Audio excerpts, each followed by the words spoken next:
श्री राम जय जय राम।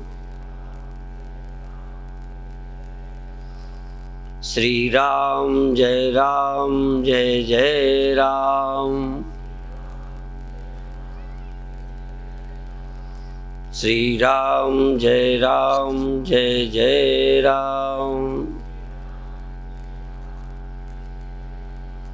सच्चिदानंद भगवान की। रामायण में एक बड़ा मधुर प्रकरण है। मैं रामायणी नहीं हूँ, चौपाइयाँ नहीं आती, पर एक भाव रख रहा हूँ। इंद्रिय सुरन न ज्ञान सुहाई।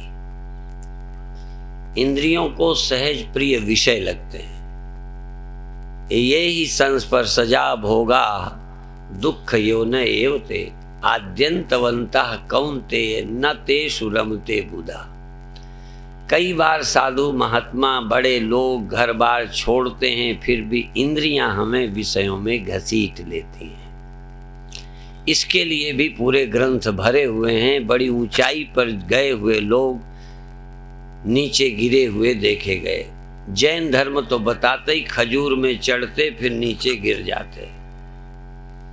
पतन की कथा बहुत है। पतन कहो चाहे नैसर्गिक प्रवृत्ति कहो, उस नैसर्गिक प्रवृत्ति से ऊपर उठना बड़ा कठिन है। इसके लिए गोस्वामी जी ने भी प्रकरण में रखा और ये कहा ज्ञान का दिया ये इंद्रियों के विषय देवता बुझा देते हैं। जिस ज्ञान निष्ठा में आप जीना चाहते हो, आनंद स्वरूप हम हैं, आनंद के बाद बोध, उस आनंदमयता को उपलब्ध करना बड़ा कठिन है। वो इंद्रियां अपने सुख का अनुभव करा देती हैं, तब कौन इतनी झंझट करे। सहज जो सुख मिल जाता है उसमें श्रम करके अंदर का इंद्रिय संयम करके सुख प्राप्त करने की मेहनत सब लोग नहीं जुटा पाते। उसी के लिए उपनिषदों ने में कहा कश्चित धीरा, सब नहीं, कश्चित धीरा प्रत्यगात्मानमैक्षत आवृत्य चक्षु अमृतत्वमिच्छन। अमृतत्व की इच्छा रखने वाले कोई धीर पुरुष ही इंद्रियों के विषयों का त्याग कर आवृत्य चक्षु, चक्षु एक इंद्रिय है, ऐसे चार और हैं। तो आवृत्य चक्षु माने इंद्रियों को विषयों से रोककर कोई धीर पुरुष आत्मानंद को प्राप्त होते हैं। पर एक बात मत भूलो कि वापस जाना है। सांझ भय, हाँ सांझ भय घर जाएंगे। और जिंदगी की सांझ बुढ़ापा है। एक दिन की भी सांझ होती है। सुबह हुआ, दोपहर और शाम का बुढ़ापा, बस इस तरह ये दिन का है। पर एक जिंदगी का है। जन्मे ये सुबह है, दोपहर जवानी है, बुढ़ापा सांझ है, और थोड़ी देर में होने वाली रात है। उसका नाम मौत है। चले गए, दुनिया गई। जैसे रात सो जाते हैं, दुनिया नहीं, ऐसे ही चिर निद्रा में सो जाएंगे। क्या मेरा है? ये मेरा बनाने का जो रस है यही हमें पागल बनाए। और इस पागलपन से बचना कोई खेल नहीं है।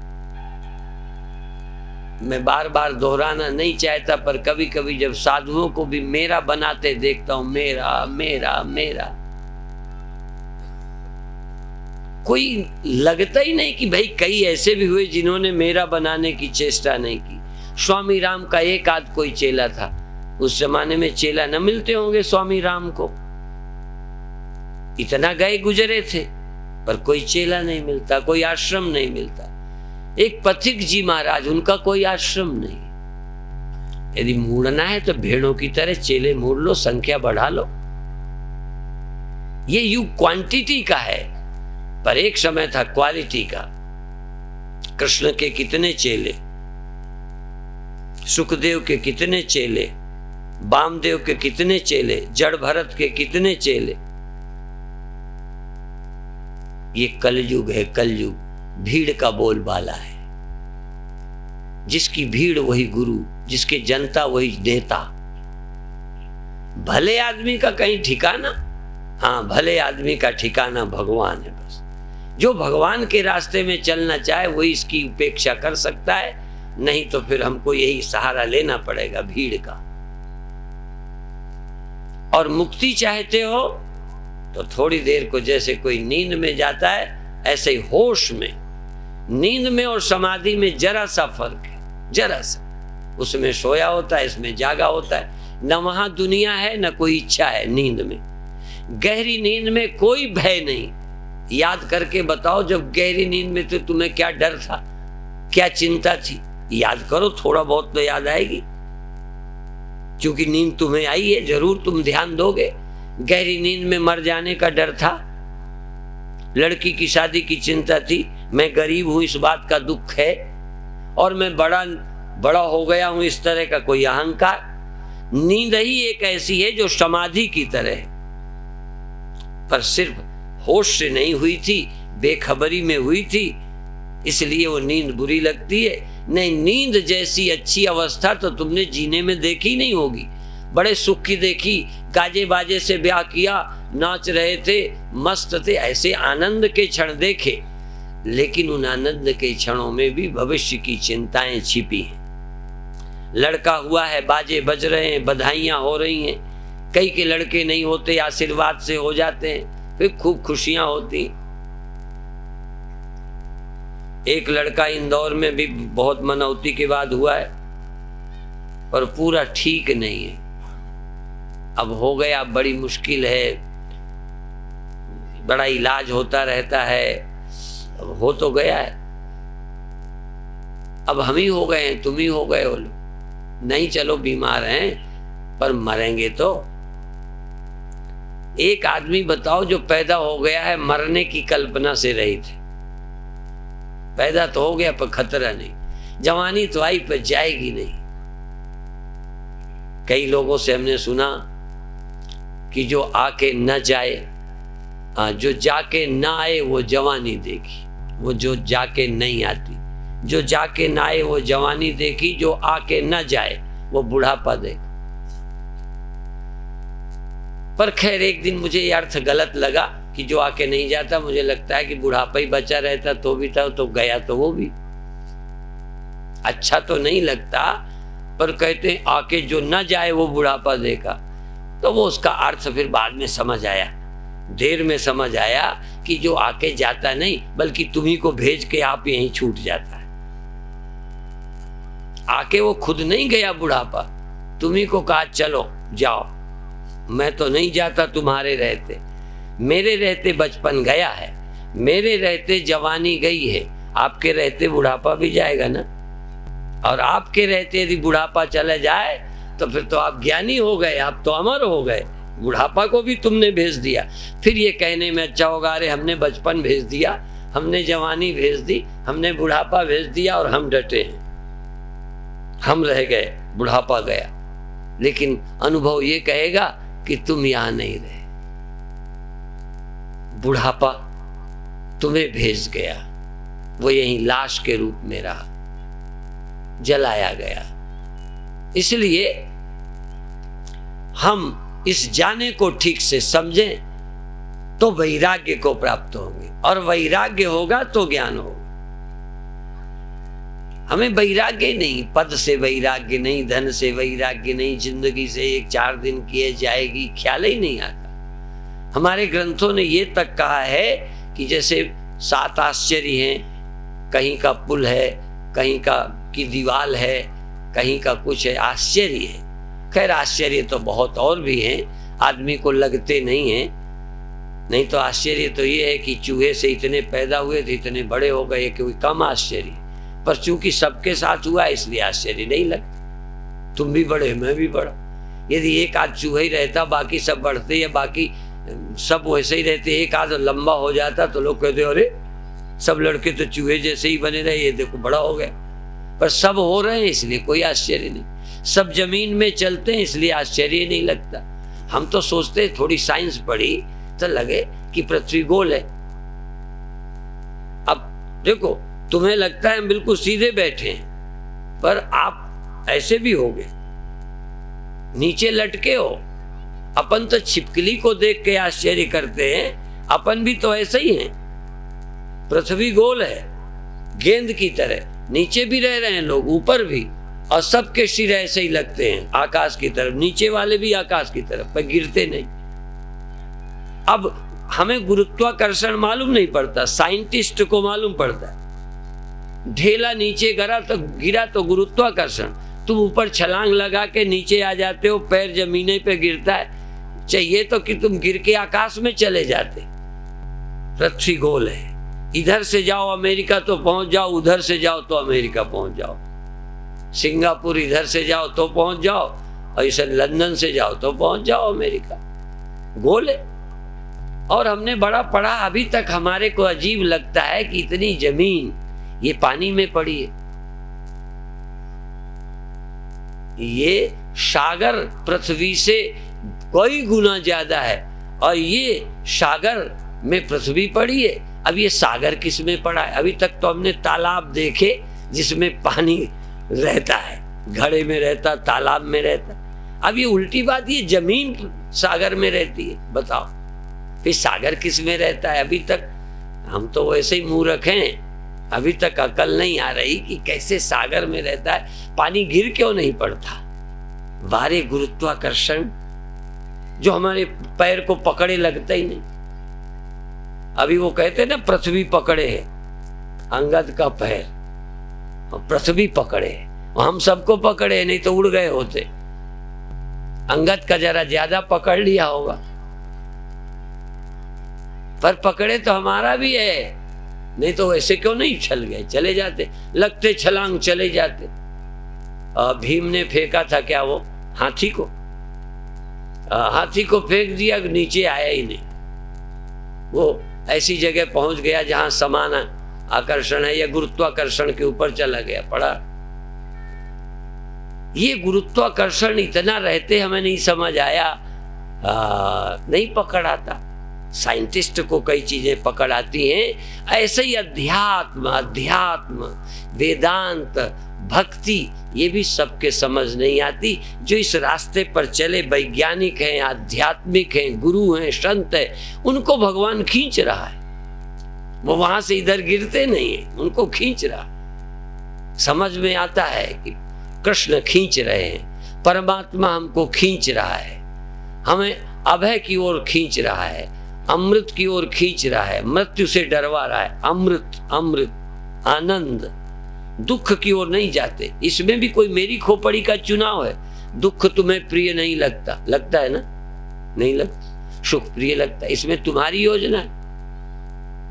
सहज, स्वाभाविक, ईश्वरीय गिफ्ट, ईश्वरीय कृपा कि हमको सुख ही अच्छा लगता है, दुख अच्छा नहीं लगता। हमें जीना अच्छा लगता है, मरना अच्छा नहीं लगता। हाँ, और जब तक हम अमृत को प्राप्त न करेंगे तब तक जन्म बार बार होगा, क्योंकि तुम्हारी जिंदगी का लक्ष्य पूरा नहीं हुआ। मक्की बोते हो ना, उसमें 1, 2, 3 भुट्टे आए, पेड़ सूख गया। फल प्रयोजन था, फल लग गया, फल कारण फूली बन राय, फल लागे ते फूल बिलाए, ज्ञान ही कारण कर्माभ्यास, ज्ञान भये ते कर्म ही नाश। ये हमारी जिंदगी का कोई प्रयोजन होगा। पेड़ का प्रयोजन फल लग गए, हमारा प्रयोजन क्या है? पेड़ को फल लग गए, उसकी जिंदगी पूरी हो गई। लौकी को फल आ गए, और गुलाब को लौकी लग गई क्या? गुलाब को कोई शीशम जैसी लकड़ी तैयार कर दी क्या? नहीं, वह फूल गया, यही उसकी जिंदगी है। कई फूलते हैं, बस यही जिंदगी, कई फलते हैं, कई की लकड़ी काम की है, यही उनकी जिंदगी। पानी काम का है, किसी के काम आ रहा है। हम किस लिए आए? हमें भगवान ने क्यों भेजा है? मरने के लिए, रोने के लिए? हमें क्यों भेजा है? हम क्यों ना खोजें कि आखिर सब कुछ भगवान ने किसी प्रयोजन से पैदा किया है, हमें क्यों पैदा किया है? एक वैसे स्कूल में हमने गाना सुना था बच्चों को, आजकल बच्चों को बहुत अच्छा स्कूल में कई गाने सुनते हैं। देश हमें देता है सब कुछ, हम भी तो कुछ देना सीखें। देश हमें देता है, क्या क्या अवसर दिए हैं, और हमें पेड़ दिए हैं, फल दिए हैं। पेड़ देता है, नदियां हमें देती हैं, सूर्य हमें देता है, सब देते हैं। ये सब देवता हैं, हम सिर्फ लेवता हैं। जो दे सो देवता, अपन लेवता ही लेवता। अपन भी तो कुछ दे, हम भी तो कुछ देना सीखे। यदि हम देना सीखे तो बात बन जाए। और अध्यात्म सबसे ऊपर ही है, जो मेरा मुख्य विषय है। हम इन देह और इंद्रियों से ऊपर, मन से भी पार। ये सुनना ही नहीं है, ये कल्पना नहीं है, बिल्कुल पार हो जाओगे। सागर से पार केवल कहानी नहीं है, संसार सागर से पार जाना केवल फेथ नहीं है, ये सच्चाई है कि तुम आंखों के पार अतीन्द्रिय सत्य, एक सेंद्रिय सत्य है। एक इंद्रियों से जो मालूम पड़ता है वो सत्य है, एक मन और बुद्धि से मालूम पड़ता है वो सत्य है। एक बुद्धि ग्राह्यम अतीन्द्रियम, एक बुद्धि ग्राह्य और अतीन्द्रिय है, अतीन्द्रिय सत्य है। उस सत्य को सत्संग से ग्रहण किया जा सकता। वैसे तो ये कि कह दिए यतो वाचो निवर्तन्ते अप्राप्य मनसा, जो मन से नहीं पाया जा सकता, जो वाणी से नहीं पाया जाता, जहां से वाणी लौट आती है, जहां ये रोशनी नहीं है, न तत्र चंद्र न तत्र सूर्यो भाति न चंद्र तारकम, जहां न कोई सूर्य है, न जहां कोई चंद्रमा है, न कोई तारे हैं, न वहां इंद्रियां हैं। इंद्रियां नहीं तो तारे क्या करेंगे?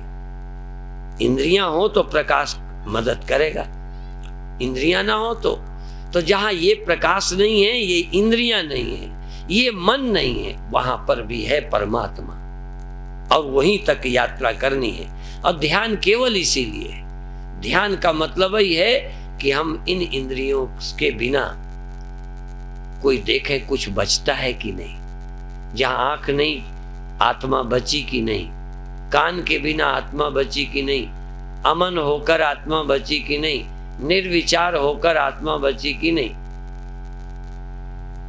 अभी कल हमने बोला यदा पंचावतिष्ठन्ते ज्ञानानि मनसा सह, यदा पंचावतिष्ठन्ते, जहां पांचों ज्ञानेन्द्रियां ठहर जाती। पंच, यदा पंचावतिष्ठन्ते, जहां पांचों ज्ञानेन्द्रियां ठहर गई, काम नहीं करती, देखना बंद कर देती हैं, सुनना बंद कर देती हैं। यूं तो नींद में भी करती हैं, पर जागृत में भी बंद कर देती हैं। वहां तक कभी हम गए ही नहीं, इस अवस्था का अनुभव ही नहीं किया कि जहां आंख कान नाक काम नहीं करते और हम होते हैं। इसी तरह ज्ञानानि मनसा सह, जहां मन भी शांत हो जाता है, मन भी भाग दौड़ नहीं करता, मन की खटपट जहां मिट जाती है। जब मन की खटपट मिटे तो चटपट दर्शन हो, जहां मन भी अमन हो जाता है।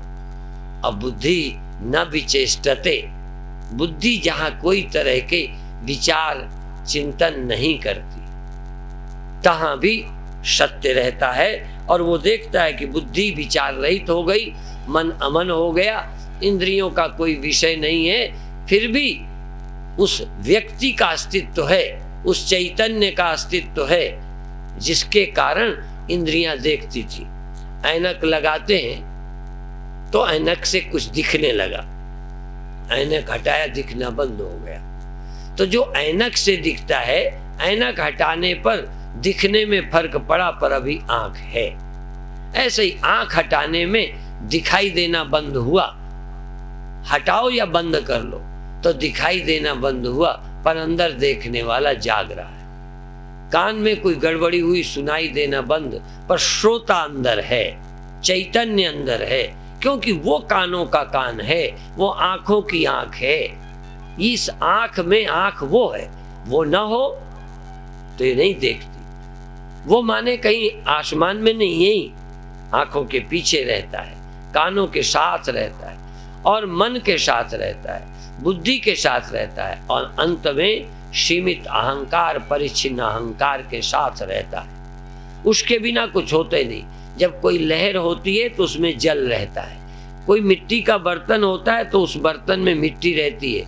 असल में बर्तन वो नहीं है, असल में बर्तनों का बर्तन तो मिट्टी है, यदि वो ना हो तो बर्तन सिद्ध नहीं हो सकता। ऐसे ही जगत, इंद्रियां, मन, ये जो कुछ तुम्हें है लगता है, इसमें है पना इसका नहीं है। जासु सत्यता ते जड़ माया, भास सत्यो में मोह सहाया। घड़े में जैसे सत्यता मिट्टी की है, ऐसे ही आंखों में सत्यता, देखने की सत्यता। पुर्जा यंत्र तो आंख है, पर देखने वाला चेतन है। यदि वो नहीं है तो आंख नहीं देख सकती, वो नहीं है तो कान नहीं सुन सकता, वो नहीं है तो मन मनन नहीं कर सकता, वो नहीं है तो बुद्धि कुछ जान नहीं सकती। असल में उसकी सत्ता से सब कुछ होता है। जिसकी सत्ता के बिना पत्ता नहीं हिलता, पत्ता।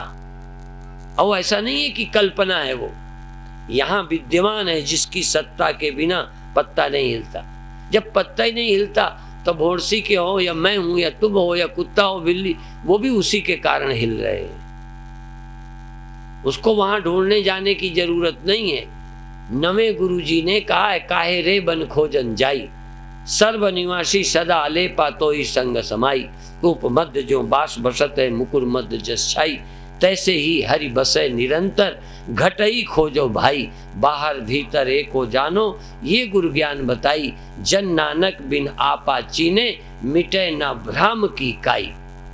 एक बात कहकर इस चैतन्य को ढूंढने के लिए सिर्फ सावधानी की जरूरत है। बस गच्छन्त्यमूढ़ा पद्मभ्यंतम।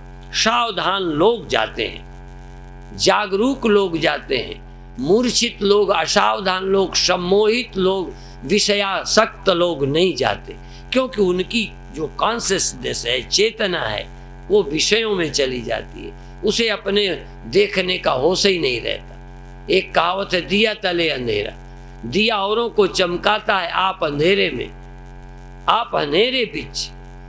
पंडित और मसालची, पंडित और मसालची और जाने कड़ेरे चित, औरन करते चांदना, औरन करते चांदना, आप अंधेरे बीच। दूसरे को उजेला करते हैं, आप अंधेरे में रहते हैं। ज्यादातर हमारी हालत है, हम विषयों को प्रकाश रहे हैं, आप जड़ से लगते हैं। हम इंद्रियों को चैतन्यता देते हैं, पर हमें मालूम नहीं है। हम मन को सचेत करते हैं, मालूम नहीं है। असल में चेतन हम है, सब जड़ है, ये मालूम नहीं है। हमें लगता है हम जड़ हैं, हम देह हैं, हम मर जाएंगे, हम बदल जाते हैं। हमें अपना ही ज्ञान नहीं। अपन को अपन ही विसर्यो, ये मेरा कहा नहीं है, मेरे से पहले आचार्यों ने कहा, अपन को अपन ही विसर्यो। जैसे स्वान कांच मंदिर में भ्रम बस भूख मर्यो, अपन को अपन ही विसर्यो। पता नहीं उस जमाने में ऐसे मंदिर थे क्या, जैसे स्वान कांच मंदिर। क्योंकि हमने तो सन्यास के बाद पंढरपुर जब गए अपने गुरुदेव के साथ, एक मंदिर देखा, उसमें हजारों मूर्तियां दिखे, तो पहले सोचा है कोई शीशा विशेष है, कोई अच्छे इस तरह का शीशा है जिसमें ऐसा दिखता है। बहुत देर बाद समझ आया कि ये प्रतिबिंब का प्रतिबिंब बनता है। सिर्फ 2 शीशे हैं, शीशे तो ऑर्डिनरी है, कोई शीशे विशेष नहीं है, यही है, पर दिखता है। गोस्वामी जी ने उस समय कहा था, अपन को अपन ही विसर्यो। जैसे स्वान कांच मंदिर में भ्रम बस, कांच के मंदिर में कुत्ता गया, हजारों कुत्ते इधर उधर उधर, कुत्ते कुत्ते, अकेला पर हजारों, भ्रम बस भूख मर्यो, अपन को अपन ही विसर्यो।